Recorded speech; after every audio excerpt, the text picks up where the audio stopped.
checking relationships between walls and features that we've got. And they can be traced on the site map, where it's all the context numbers have been written down.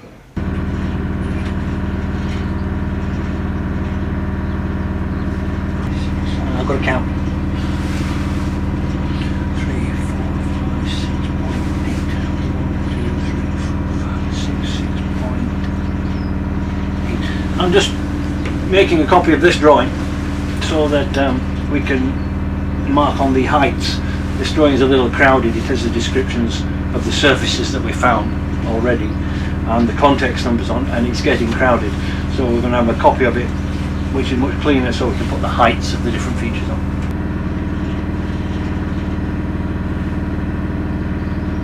I haven't done drawing since I was at school. It's been a long time. You're getting the butterfly? I am. Hi, we're in the last 2 days and it's great because there's Darren sorting his finds, there's Mike, our brick expert, sorting out those bricks, and this is what community archaeology is all about. It's the skills out there, the knowledge, and when you bring them onto site it just never ceases to amaze me, the experts. So when I was in Manchester recently, I was working on a site where most of the information came from maps, and lo and behold, one of the volunteers had worked for the Ordnance Survey, and he just knew maps, and it was fantastic. So here you are on a site in Shrewsbury, Shropshire, where the main find of bricks, CBM, ceramic building material as we call it, and you've got Mike. And it's just amazing. So look at that. Look, please.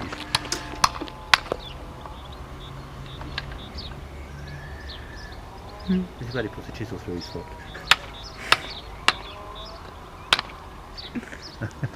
Yeah, has he? I don't know. Yeah, so I think it's brilliant. And then you've got Alan, who's an absolute fountain of knowledge about buildings and things. And you've got Simon, who's been an archaeologist. Anyway, so there's where we are, and I'm pleased about all that. But last night I made the crucial error of starting to evaluate this as a project, and I listed things I would have done differently. And this morning that's all I could focus on. So last week when we completed the first phase, that was the cleaning and highlighting the surface archaeology, that was Monday lunchtime. And at that time I thought, do we stop and do we record all the contexts, or do we go down? And because I had this week, I decided to just push on and press ahead, and all of the momentum was there and all the enthusiasm. And when you stop to do paperwork, it can really dampen spirits, so I pushed ahead. But this week has been tough because there's been quite a backlog, and if you just want to know how tough, look at the finds master now. Please look at it. I mean, you know, that's the state the finds meister is in. He's wrecked. And Simon, who, you know, he's been sat down all day. and then you've got the ultimate, Alan, the engine of the project, the man in the middle, the big wheel who keeps all the rest of us little cheeses turning.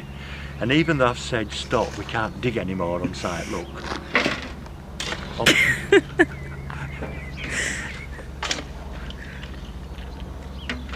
Dedication.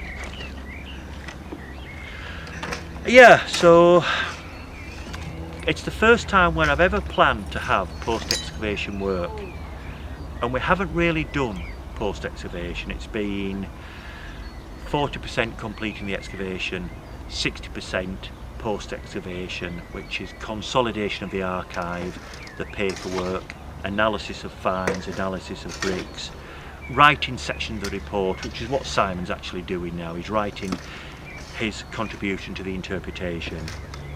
But it means I go away having to complete this report in my own time, because my manager fondly imagines that I'm going to be heading up to Lancaster with a completed report. So it's on my head. But, so I dwelt on that, but the big plus side is the knowledge we've got. We would not have solved the Bath. We would not have found Steve's Corner and all the archaeology. And I don't believe I have seen more features in such a crowded space as there. Steve can dig for the next 20 years and he will never see such a beautiful collection of features, intercutting, overlaying, underlaying. And the last time I saw as many archaeologists working in a small area in such a concentrated, intense manner for a good hour or more was about 4 years ago on near Hull, where we had an Iron Age roundhouse, and it was on a gas pipeline, and we had about 2 hours to clear it before the machinery chopped through it, and there were 17 of us. And there's a great photo of that day of us all piling in this space and digging, and at the end of it there's a photo of us stood there, and you can just see the celebration, the elation, and that's what we had here. So in terms of the quality and quantity of knowledge about this site, we've pushed the boundaries, and we've not just scratched the surface, which is what I often feel community archaeology is. It's almost token archaeology at times. Well, this has been the real McCoy. Thank you.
When I woke up this morning, I thought to myself, I wonder what wondrous things I will see today.